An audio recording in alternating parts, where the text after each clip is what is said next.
Hello guys. तो आज से मैं सिविल इंजीनियरिंग का एक इम्पॉर्टेंट सब्जेक्ट जो कि सॉयल मैकेनिक्स है उसे मैं स्टार्ट करने जा रहा हूँ। तो आई होप सो कि आप ये जो सॉयल मैकेनिक्स का जो सब्जेक्ट है लाइक करने वाले हैं, क्योंकि मैं इसमें आपको बेसिक टू एडवांस पूरी with every concept with basic concept मैं आपको समझाने जाऊँगा।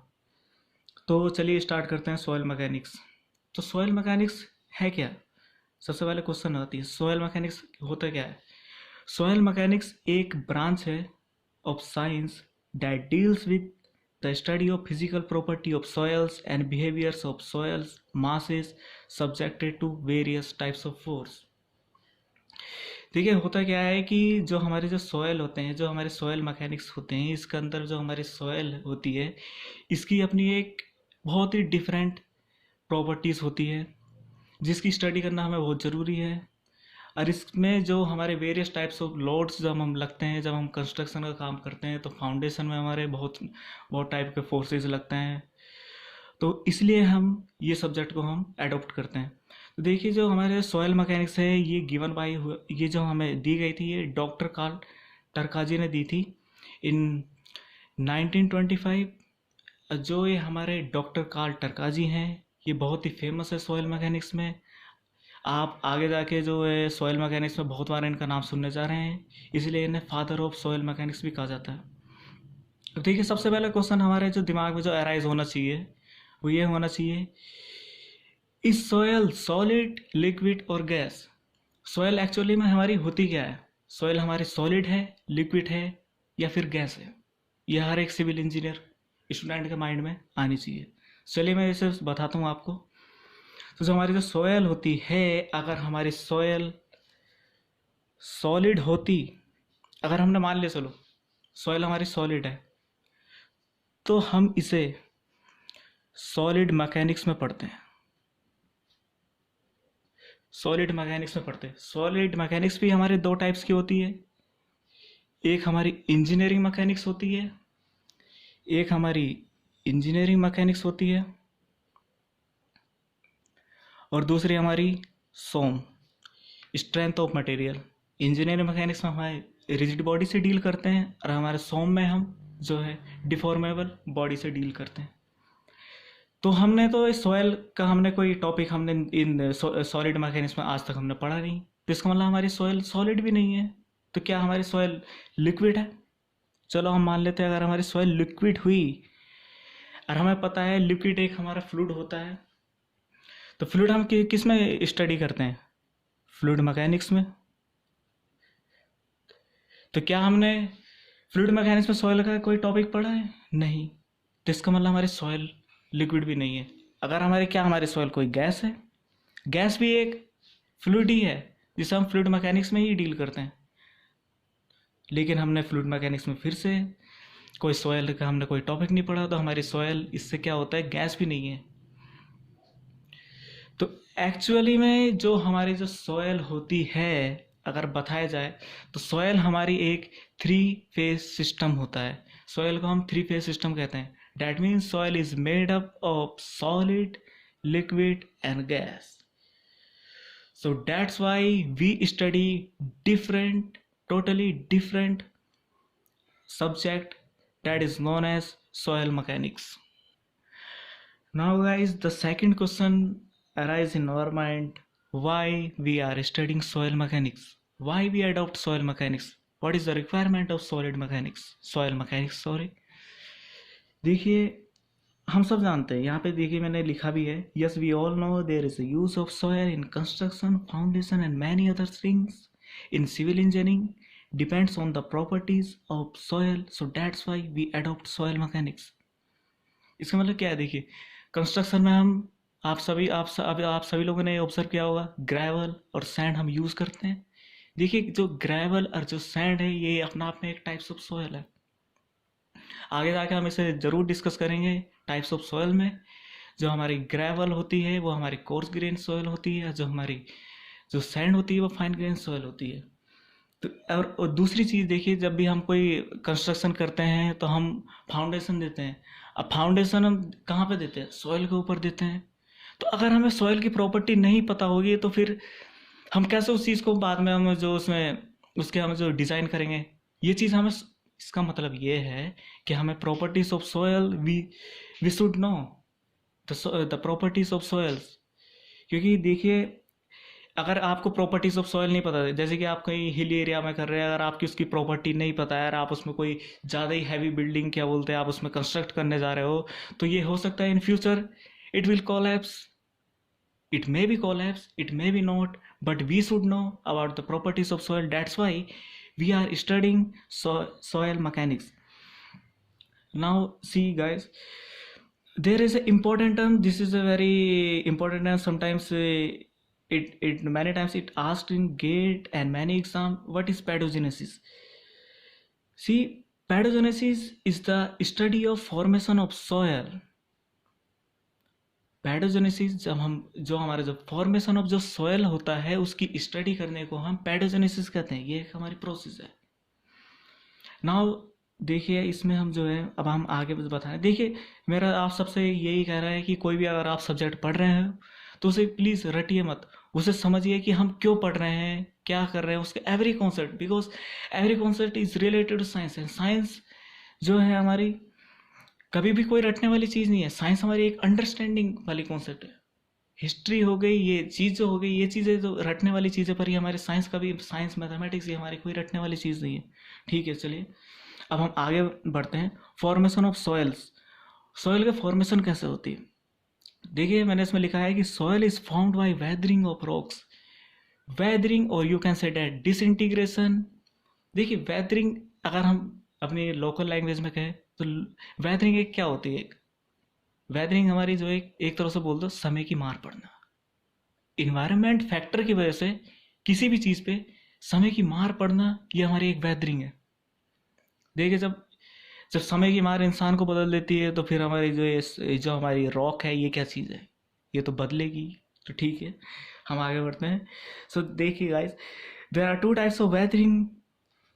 Can you see? There are two types of weathering. One is physical weathering and the second is chemical weathering. देखिए गाइस, पहला हम स्टडी करते हैं, हम इसे देखते हैं फिजिकल वेदरिंग क्या होती है। देखो, फिजिकल वेदरिंग या फिर हम मैकेनिकल वेदरिंग भी कह सकते हैं। फिजिकल मैकेनिकल यही जो हमारी फोर्स से रिलेटेड होती है, जो हम फिजिकली जो हमारा होता है। हालांकि यस, ये हमारे इन्वायरमेंट की वजह से ही होता है। तो देखिए, फिजिकल वेदरिंग क्या है इसमें।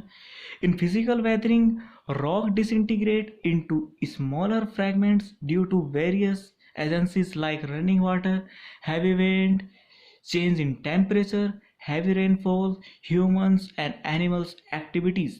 देखिए क्या होता है, जैसे कि हमारी रिवर होती है, तो रिवर में भी आपने देखे होंगे जो हमारे स्टोन होते हैं, तो रिवर के आपने बैंक में देखा होगा कि हमें सैंड मिलता है, रेत होता है। वो कैसे होता है? वो एवरेशन की वजह से होता है। देखिए, मैंने यहाँ पे लिखा है जो रीजन होते हैं। देखिए, वेदरिंग क्या है? Weathering due to impact and abrasion. जब हमारा रनिंग वाटर होता है तो हमारा क्या होता है, वो एक एवरेशन लगाता है रॉक पे। एवरेशन का मतलब आप एक तरह से कह सकते हैं, जब कोई दो चीज़ एक तरह से जब रफ होती है, जब एक ऊपर की स्लाइड होती है तो एक फ्रिक्शन जनरेट होता है, और उस फ्रिक्शन की वजह से क्या होता है, हमारे जो रॉक होती है वो डिसइंटीग्रेट होना शुरू हो जाती है। देखिए, तो सेकंड पॉइंट है वेदरिंग ड्यू टू प्लांट्स। अब देखिए, इसका क्या मतलब है वेदरिंग ड्यू टू प्लांट्स।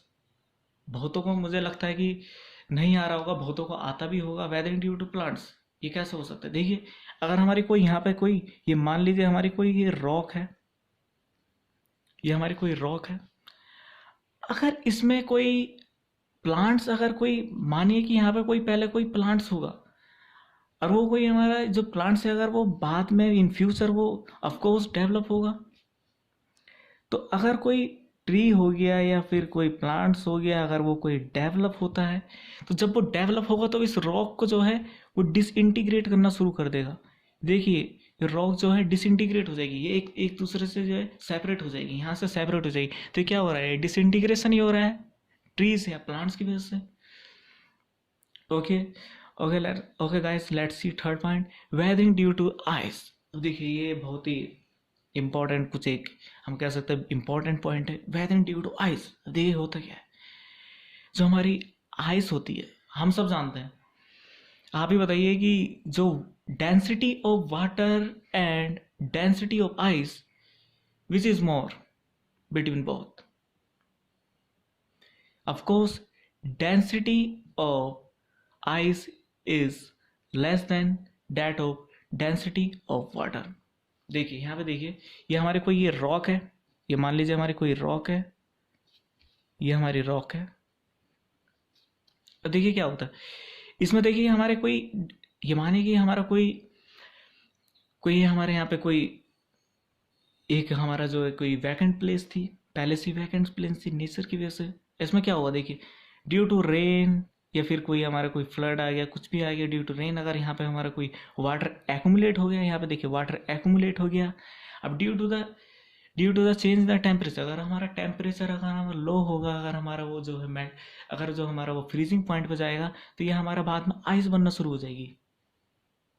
देखिए आइस बन गई। अब देखिए आपने देखा होगा कि अगर आप कोई भी हमारे वेसल में अगर आप कोई वाटर फिल करते हैं और उसे आप फ्रीज में रखते हैं, रेफ्रिजरेटर में रखते हैं, तो after some times you can see the volume of ice is less than the volume of water that you put on the refrigerator. So you can see the mass. Let's see, suppose this is the m1 is the mass of water and density, rho1 is the density of water and v1 is the volume of water. तो देखिए जो और ये हमारा m2 जो है वो हमारा मास ऑफ आइस है, और ρ2 जो है हमारी डेंसिटी ऑफ आइस है, v2 जो है हमारी वॉल्यूम ऑफ आइस है। अब वी नो मास तो हमारा चेंज होगा नहीं, देखिए आप देख रहे हैं मास तो हमारा चेंज होगा नहीं, जो हमारा वेट होगा या हम मास कह रहे हैं वो हमारा चेंज नहीं होगा, वो सेम होगा। तो वॉल्यूम चेंज हुआ, तो वॉल्यूम किस वजह से चेंज हुआ? देखिए जब हमारा जो फ्रीजिंग हुआ, तो हमारा जो वाटर का जो हमारे जो पार्टिकल्स है वो एक दूसरे से एसोसिएट, एक दूसरे से अच्छी बॉन्डिंग बनाए, उससे क्या हो गया, जो हमारा वॉल्यूम हो गया वो हमारा जो है उसकी वजह से जो हमारा वो जो वॉल्यूम हुआ, तो हमारा इसमें जो हमारा वॉल्यूम हुआ V2 जो हुआ हमारा वो बढ़ गया।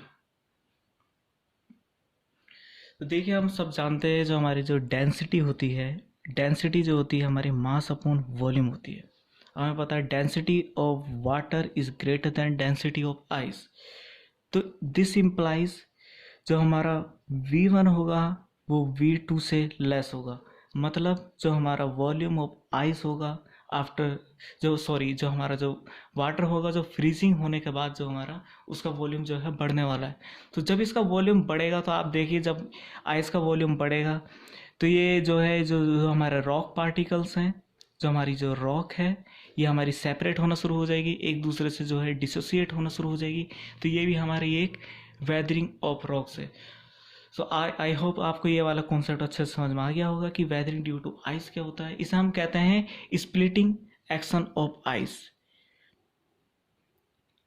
इसे हम कहते हैं स्प्लिटिंग एक्शन ऑफ आइस।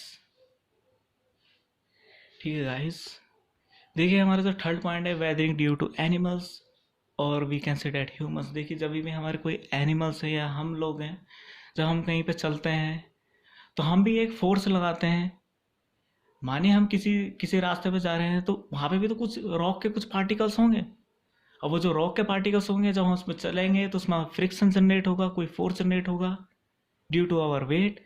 तो उससे भी क्या होगा, जो हमारे जो रॉक के जो हमारे रॉक्स पार्टिकल है वो डिसोसिएट होंगे।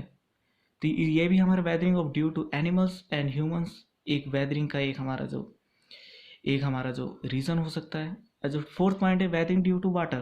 देखिए वेदरिंग ड्यू टू वाटर का मतलब क्या है? मैंने कहा है कि अगर कोई अगर कोई हैवी रेनफॉल होगी, तो रेनफॉल की वजह से क्या होगा, उसमें भी एक फोर्स जनरेट होगा। तो उससे क्या होगा, हमारा डिसइंटीग्रेशन होगा रॉक्स का। ठीक है, यही पॉइंट मैंने यहाँ पे मैंने दोबारा लिख दिया, weathering due to heavy rain. Okay, now तो ये देखिए इसमें जो इम्पोर्टेंट जो हमारा पॉइंट है, देखो फिजिकल वेदरिंग से क्या होता है। फिजिकल वेदरिंग में तो कोई केमिकल चेंज आएगा नहीं, जो हमारी सॉयल जनरेट होगी रॉक से। देखिए तो जो हमारा जो पेरेंट रॉक होता है, पेरेंट रॉक मतलब जिससे हमारी सॉयल जनरेट हुई है, उसका जो कंस्टिट्यूएंट होगा और जो हमारे जो सॉयल के जो कंस्टिट्यूएंट्स होंगे वो चेंज नहीं होंगे। क्योंकि इसमें कोई केमिकल एक्शन नहीं हुआ है। तो ये एक इम्पॉर्टेंट पॉइंट है, इसे नोट करिएगा। देखिए अब हम आगे बढ़ते हैं। जो हमारा केमिकल वेदरिंग होता है, जो हमने पढ़ा है कि दो टाइप्स को होते हैं। फिजिकल वेदरिंग हमने already we have discussed, now we are going to discuss chemical weathering. देखिए fragmented rock materials obtained by physical weathering sometimes changes its mineral compositions and new compounds are formed. This phenomena is referred as chemical weathering. देखिए क्या होता है कि जो हमारे fragmented rock materials मतलब क्या है, जो हमारे स्मॉल पार्टिकल्स हैं जो हमारे रॉक्स के जो हमारे फिजिकल वेदरिंग से ऑब्टेन हुए हैं, जो समटाइम्स होते हैं वो जो है अपने मिनरल कंपोजिशन को चेंज कर देते हैं और एक न्यू कंपाउंड फॉर्म कर देते हैं, और उस फिनोमेना को हम बोलते हैं केमिकल वेदरिंग। ये भी हमारी एक वेदरिंग ही हुई है, क्योंकि इसमें भी टाइम के साथ चेंजेस आए हैं। ठीक है, अब हम आगे डिस्कस करते हैं जो केमिकल वेदरिंग है उसके जो वेरियस रीजंस है। देखिए अब हम पहला जो हमारा रीजन है जो हमारा केमिकल वेदरिंग है, due to oxidation and reduction. Oxidation we already have discussed in our 11th class in chemistry, that oxidation occur in the presence of oxygen and reduction is occur in the absence of oxygen. These both are chemical reaction.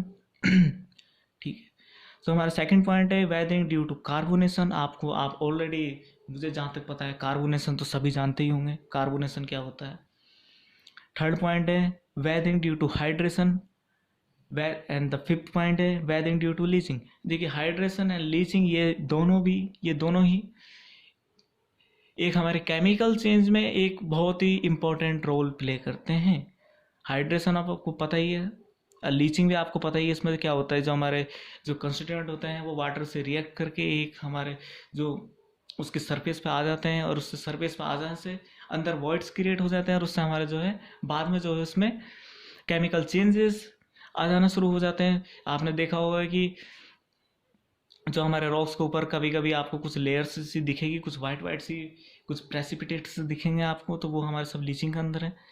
और जो हमारा last है weathering due to temperature and humidity. देखिए अगर temperature change होगा तो ये of course इसमें केमिकल चेंजेस भी जरूर आएंगे, क्योंकि आपको पता है कि टेम्परेचर एक बहुत ही इंपॉर्टेंट रोल प्ले करता है। Temperature plays a vital role in the chemical reaction, and humidity is also play an important role in chemical reaction। देखिए अगर हमारी ह्यूमिडिटी कहीं पे कम होती है कहीं पे ज़्यादा होती है, तो वहाँ पे जो केमिकल चेंजेस होते हैं वो भी डिफरेंट होते हैं। तो इस वजह से जो है टेम्परेचर एंड ह्यूमिडिटी जो है ये हमारे केमिकल वेदरिंग के रीजंस है। ठीक है, अब ये देखिए एक बहुत ही हम कह सकते हैं this is a important concept, general cycle in soil formation. देखिए सबकी अपनी एक साइकिल होती है, आपको पता ही होगा। फोटोसिंथेसिस की भी अपनी एक साइकिल होती है, जो हमारे प्लांट्स होते हैं वो अपना फूड कैसे मिक्स करते हैं, कैसे रेस्पिरेशन करते हैं, उसकी भी अपनी साइकिल होती है। तो ऐसे ही हमारी जो हमारी सॉइल फॉर्मेशन है उसकी भी अपनी एक साइकिल है। देखिए क्या होता है, मानिए हमारी कोई एक हिल है, एक ही हमारी कोई बिग रॉक है। अभी देखिए अगर यहाँ पे देखिए, अगर टॉप पे हमने मान लिया यहाँ पे वेदरिंग हुई, वेदरिंग होने के बाद क्या होगा, जो हमारे ये डिसोसिएट होना शुरू कर देंगे, जो हमारे पार्टिकल हैं ये हमारे डिसइंटीग्रेट होंगे। इससे क्या होगा, ये हमारे फ्रैगमेंटेड रॉक मटेरियल्स बनेंगे, बहुत ही स्मॉल पार्टिकल्स बनेंगे। उसके बाद क्या होगा, ये मानिए हमारी विंड की वजह से, या फिर देखें यहाँ पे तो ये हिल है तो यहाँ पे हम कह सकते हैं कि ग्रेविटी की वजह से ये नीचे आ रहे हैं, तो इनका ट्रांसपोर्टेशन हो रहा है। ट्रांसपोर्टेशन होने के बाद क्या होगा, ये कहीं पे जाके ये देखिए ट्रांसपोर्टेड सोयल है, ये ट्रांसपोर्टेड सोयल है। इसके बाद ये कहीं पे जाके कहीं ना कहीं पे तो रुकेंगे, या फिर ये चलते ही रहेंगे, कहीं ना कहीं पे तो रुकेंगे, कहीं ना कहीं पे तो इन पे जो डाउनवर्ड जो ग्रेविटेशनल फोर्स है जो उन्हें जो नीचे ले जा रहा था वो ज़्यादा देर तक मदद नहीं करेगा, तो यहाँ कहीं पे रुकेंगे तो वहाँ पे क्या बनना शुरू हो जाएगा, एक अपहीवल बनना शुरू हो जाएगा। अपहीवल क्या है, अपहीवल जो है हमारा जो हमारे फ्रैगमेंटेड जो रॉक्स मटेरियल्स हैं उनका जो एक कलेक्शन है, देखिए अब अपहीवल बनेगा तो अपहीवल भी अपने आप में एक क्या है, एक हम कह सकते हैं सेडिमेंट्री रॉक है। सेडिमेंट्री रॉक आपको पता ही होगा, इग्नियस रॉक से सेडिमेंट्री रॉक बनते हैं। तो इग्नियस रॉक जब हमारी डिसइंटीग्रेट होती है, वो जब कहीं पे जाती है तो वो कहीं पे एसोसिएट होती है, तो उससे हमारी सेडिमेंट्री रॉक बनती है। तो अपहीवल अपना आप में एक रॉक है, क्या है, सेडिमेंट्री रॉक है। अब जो उसमें भी तो कभी टाइम के साथ वेदरिंग होगी, सही बात है, क्योंकि वहाँ पे भी तो इन्वायरमेंट, जो हमारे जो इन्वायरमेंट के फैक्टर्स हैं वो कोई अपना रोल प्ले करेंगे, तो अगेन वेदरिंग होगी। अब फिर अगेन वेदरिंग होगी, तो देखिए एक साइकिल बन गई। वेदरिंग से ही स्टार्ट हुआ था और वेदरिंग में ही फिर जो हमारा अपीपल है उसमें फिर से वेदरिंग हो रही है। तो अपना आप में ये क्या है, ये हमारी एक साइकिल है, जनरल साइकिल है। तो चलिए हम आगे कुछ देखते हैं। The fragmented rock materials obtained by weathering are transported by agents like running water, moving ice, moving ice. देखिए ग्लेशियर जब मेल्ट होता है तो उससे हमारे जो आइस हो वो भी तो मेल्ट होगी, वो भी तो कहीं ना कहीं पे जाएगी। जब वो जो हमारे जो हमारे फ्रेगमेंटेड रॉक पार्टिकल्स है वो जो उन पे कोई इम्पैक्ट डालेगी। इम्पैक्ट क्या होता है, इम्पैक्ट है हमारे क्या, एक सडन लोड आता है, सडन लोड आता है। जैसे कि आपने देखा होगा कि अगर ये मानिए कि कोई अगर आप बॉल को हवा में थ्रो कर रहे हो, तो जब वो नीचे आएगी तो वो हमारी जो ग्राउंड पे एक इम्पैक्ट लोड डालेगी, एक सडन लोड डालेगी। ये हम ये देखिए, अगर मैं आपको कभी, अगर आई होप अगर आपकी कोई डिमांड आएगी इस टाइम तो मटेरियल, तो उसमें आपको मैं ज़रूर बताऊंगा टाइप्स ऑफ लोड। वो भी बहुत ही सोम, देखिए वो भी एक अपना में बहुत ही इंटरेस्टिंग सब्जेक्ट है, बहुत ही ज़्यादा। उसे हम कह सकते हैं कि वो बेस है। देखिए अगर आप सॉइल मैकेनिक्स पढ़ रहे हो तो अब यहाँ आगे जाके आप देखने वाले हैं कि उसमें बहुत बहुत से ऐसे टॉपिक होंगे जो हमारे रिलेटेड टू सोम होंगे, स्ट्रेंथ ऑफ मटेरियल होंगे। तो वो तो मैं आपसे गाइस एक रिक्वेस्ट करता हूँ कि सोम अपनी आप बहुत स्ट्रांग बनाइए। जो आपका सोम सब्जेक्ट है वो आपको बहुत स्ट्रांग बनाना पड़ेगा, ताकि आप जो फर्दर जो सब्जेक्ट हैं उनमें कोई आपको प्रॉब्लम नहीं आए, ठीक है। तो देखिए क्या हुआ, अब ब्लोइंग विंड्स, उसके कारण भी हमारे जो फ्रेगमेंटेड रॉक पार्टिकल्स है वो हमारे जो पोजीशन है वो अपनी चेंज करेंगे, अरे एक अपनी नए लोकेशन पर जाएंगे। और फिर उस न्यू लोकेशन पे क्या होगा, मैंने आपको बताया था, वो भी अपना आप में एक कलेक्ट होंगे और हमारे उसमें अपहीवल बना देंगे। अपहीवल बनाने फिर इसमें अगेन वेदरिंग स्टार्ट होगी। देखिए तो हमें एक फ्लो चार्ट हम इससे कह सकते हैं, ये हमारा एक फ्लो चार्ट टाइप का हो गया है। ये हम कह सकते हैं एक फ्लो चार्ट है। देखिए वेदरिंग हुआ, ट्रांसपोर्टेशन हुआ, डिपोजिशन हुआ, अपहीवल हुआ और फिर से वेदरिंग हुआ। तो गाइस आज के लेक्चर में हमने हमने कोई एक बेसिक चीज़ पढ़ी है कि सॉयल क्या होती है, हम सॉयल को क्यों पढ़ते हैं, हम और जो है हमारे सॉयल का फॉर्मेशन कैसा होता है, उसमें कितने जो हमारे जो वेदरिंग होती है वो कैसे कितने टाइप्स की होती है। तो guys now I am going to end the session, but आपसे मेरी एक रिक्वेस्ट है, I hope you enjoyed the lecture. मेरी एक आपसे रिक्वेस्ट है, मैं भी अभी न्यू ही हूँ, अगर आपको मेरे लेक्चर अच्छे लग रहे हैं तो आप ज़रूर इसे लाइक कीजिए, सब्सक्राइब कीजिए और अपने फ्रेंड्स को जो है शेयर कीजिए, ताकि मुझे भी कोई मोटिवेशन मिले और मैं आपके लिए इससे भी अच्छा कंटेंट लाऊंगा। और मैं आपको प्रॉमिस करता हूँ कि मैं आगे जाके आपको बहुत ही अच्छे टॉपिक लाऊंगा। देखिए हमारा जो जो हमारा मोटो है इस टाइम वो है सॉयल मैकेनिक्स को बहुत ही ब्रीफली समझना। और मैं आपको ये वादा करता हूँ कि मैं आगे जाके आपको बेसिक टू एडवांस ले जाने वाला हूँ। आपको कोई भी एग्ज़ाम में आपको कोई प्रॉब्लम आने वाली नहीं है, चाहे वो गेट हो, ईएससी हो या मैनी एग्ज़ाम होते हैं हमारे सिविल इंजीनियरिंग में। आपको उसमें कोई प्रॉब्लम नहीं आने। मैं आपको बेस्ट कंटेंट दूंगा with numericals, with every concept, जो मैं आपको बताऊंगा कि उसके पीछे रीज़न क्या है, क्यों हम ऐसा पढ़ रहे हैं, वो सब कुछ मैं आपको बताने जा रहा हूँ। तो हम अपनी सॉयल मैकेनिक्स को आगे कंटिन्यू करेंगे और हम नेक्स्ट लेक्चर में हैं, जो टाइप्स ऑफ सॉयल्स को स्टडी करने जा रहे हैं। So thank you so much guys. अगर आपको कोई भी डाउट होता है तो आप कमेंट सेक्शन में अपना कमेंट पोस्ट कर सकते हैं, मैं आपका कमेंट ज़रूर रीड करूँगा और आपके जो डाउट ज़रूर सॉल्व करूँगा। Thank you very much, have a nice day.